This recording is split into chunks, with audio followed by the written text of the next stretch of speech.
You know, during our visit here this afternoon to Europe's smallest national park, I am reminded of an English teacher, a teacher of English literature that I had when I was back in college in Montreal in Canada.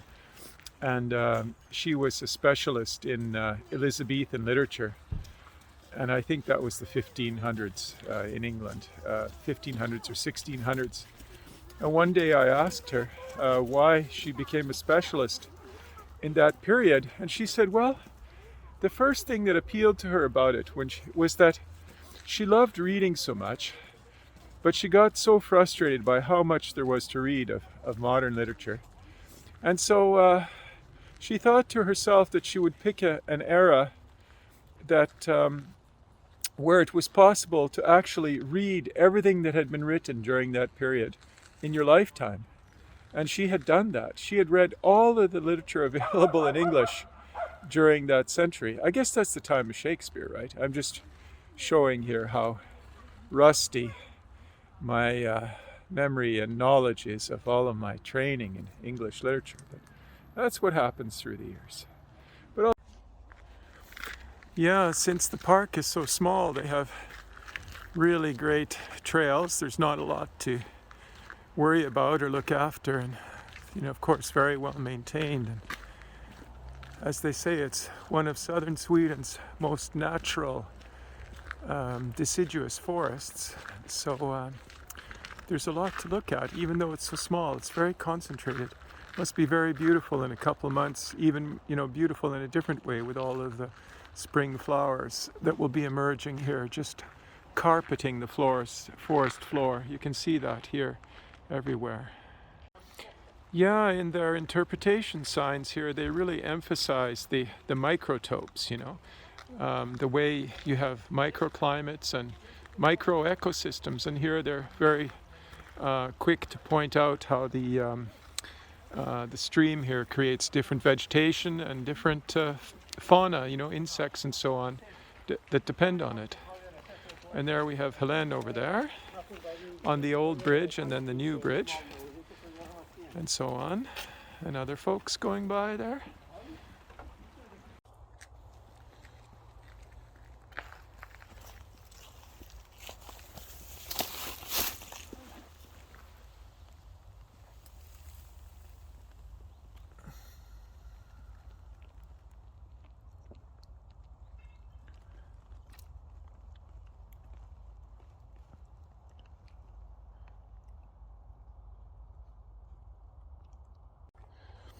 It's interesting when it's winter like this, because you have to do a lot of interpretation, when all the leaves are gone. And for example, here's another whole rain and avalanche of tiny green apples carpeting the forest floor there amidst all the brush. Just think the way this is going to look in the spring and summer. That's the thing about deciduous forests. They can be so full of one's destiny and so on, the spooky feelings, especially as twilight comes around, and it all looks so barren and sad. But at the same time, you can just think it's resting, winter is resting, and it's on its way, saving its batteries, the forest is charging up, resting, saving its batteries for the coming spring. And there's going to be an explosion of color and greenery, and we'll be walking in a tunnel here as we explore this little micro national park, Europe's smallest. What a distinction. It's quite amazing.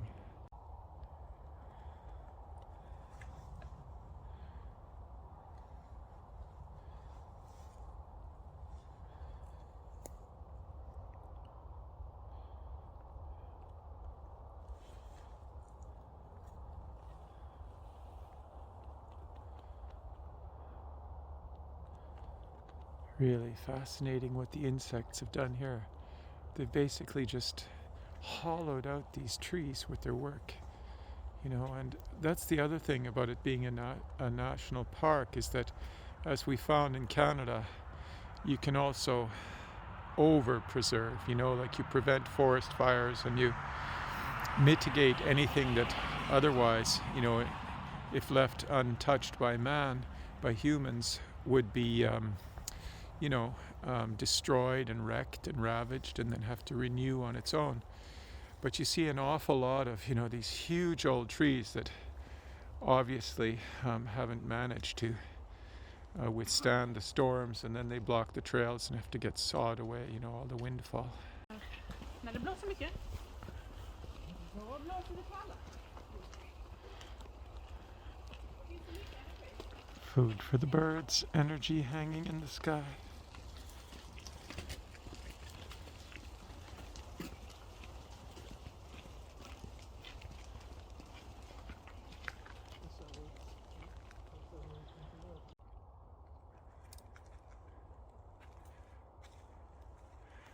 A real dazzle of brilliance here, just hanging up in the air.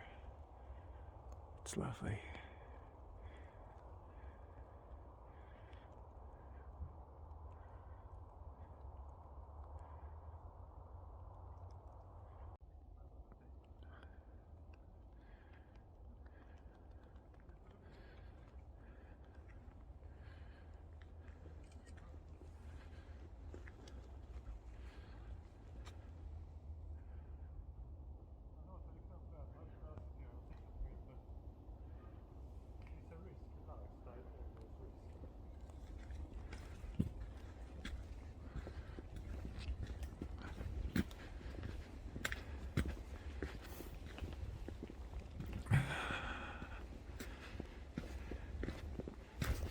Whoops, oj, oj.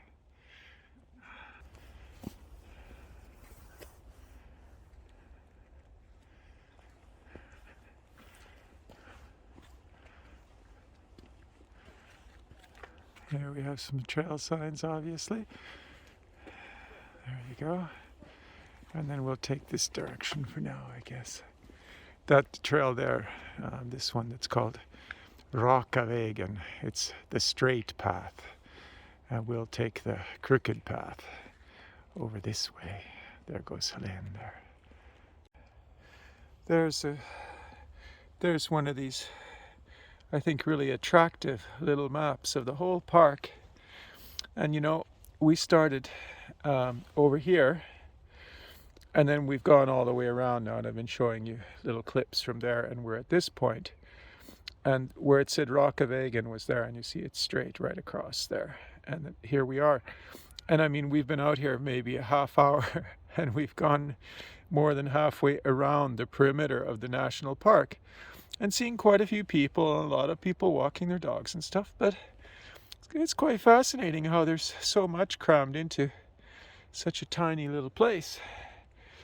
And but of course, it's in a context. And out there, we found out that the national park is connected to nature reserves. They've surrounded with nature reserves that connect in a chain of nature reserves across the Swedish countryside, and that there's trails going all the way between them. And so we're putting together a little network in our minds of where we're going to hike next time and how we can go from there to here, and you know how it is. And here's another one of these transversal trails going right across. We'll go there later.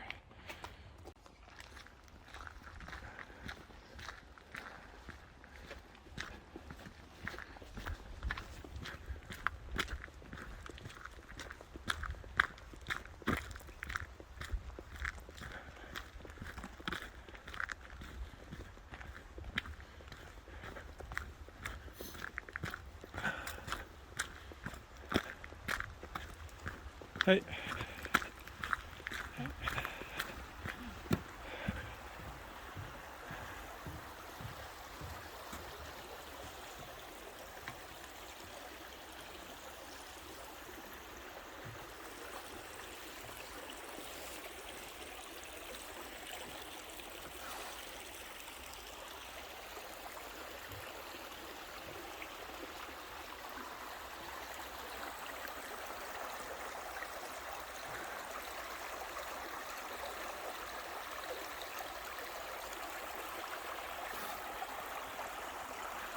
Wow, we're definitely going to come back here in about a month when that whole slope is just going to be covered with different shades of blue and white and yellow, and it's going to be just beautiful in a whole other way.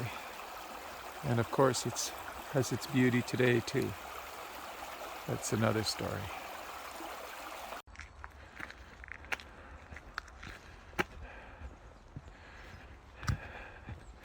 Let's see what we've got over here. Never been here before, so I've got to check it out. That's the thing about exploring, even on the micro level. It's such fun. You don't know what they're going to be pointing out here. Let's see. It's a bird watching station. It's apparently a well-known place for 4 different kinds of nuthatches and woodpeckers. They're all woodpeckers. So there you go. The black woodpecker, the great spotted woodpecker, the lesser spotted. That's the lesser spotted woodpecker, and then the green woodpecker, and then the great spotted woodpecker, and the black woodpecker. And then some explanations, of course, of their anatomy and what they eat and stuff. And then over here, a bunch of other birds.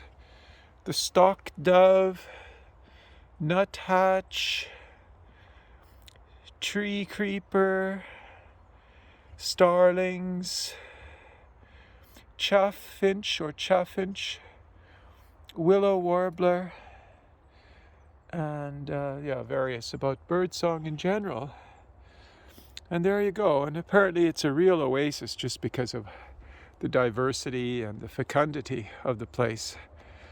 And so the birds gather here. And it's quite a charming little place. Of course, I imagine another day when we know about this, and we'll have a little lunch with us in a thermos. And today I've just got water. So anyway,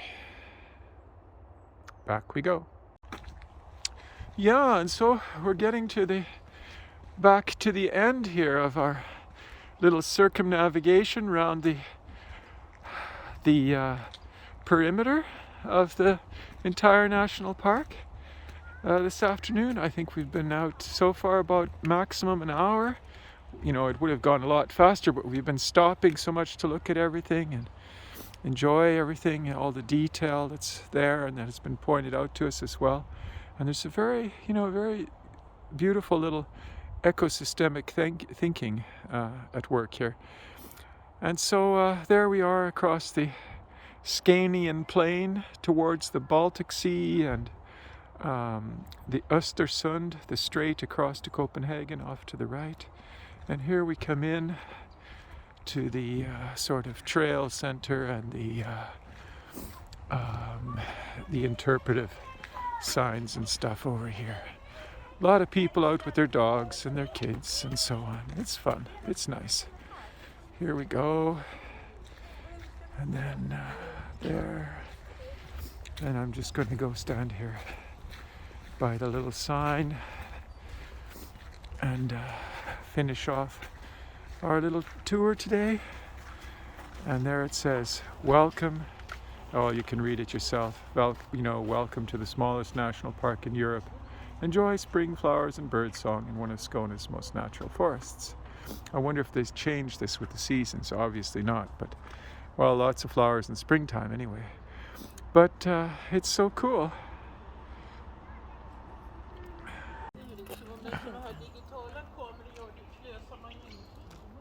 Ja, det är riktigt, ja. Ja.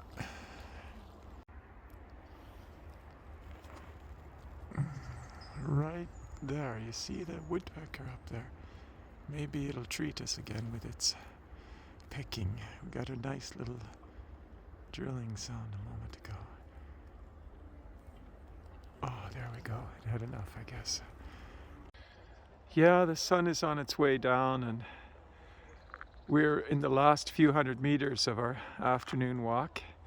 And just at the end of the trail here, in the straight way, Raka Vägen, we came into a little depression here in the valley, and we looked around a little bit because it was so pretty, and you can see an old bridge over there, one of the original hiking bridges, and they just leave it there, to decompose. And anyway, way over there, just under the trees, let's see if I can zoom in here. You can see there that there were stones set blocking, and that there's a kind of dike over there. So of course one starts to think, well, this would have naturally been a pool, you know, a little pond at some point. And one was thinking about that and thinking, yeah, it must have been a long time ago anyway, because it can't be since 1918 when the park was formed, because you know, you wouldn't want to be flooding these bridges here. And so we came across this little interpretive sign, and they explained that actually in the farms around here, this was known as the dance floor. In the 1800s, people would gather here, and they would hold dances and stuff. And then also the monks probably came down here.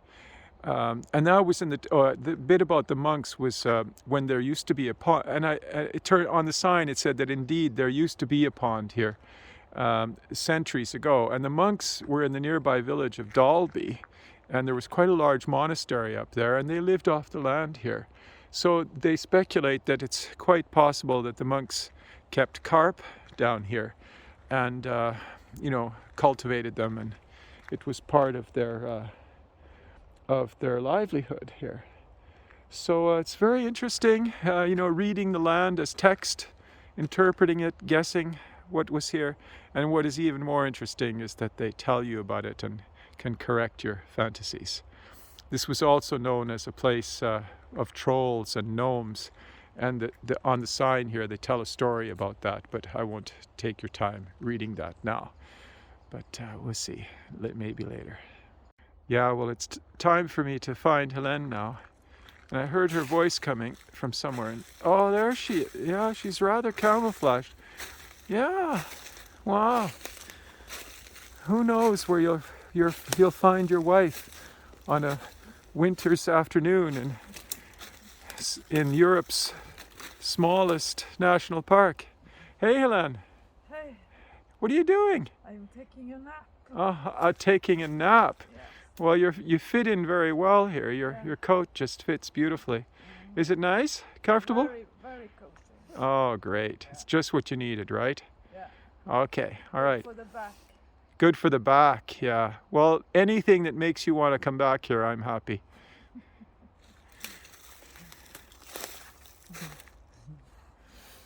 I'll say bye for now, and maybe sometime we'll get to Europe's largest national park, wherever that is. I'll have to figure that out. There's several candidates that I could have in mind, but I'm not going to risk guessing right now. But we'll get to that another time. Could easily be in Sweden or Norway or northern Finland. We'll see. Bye for now.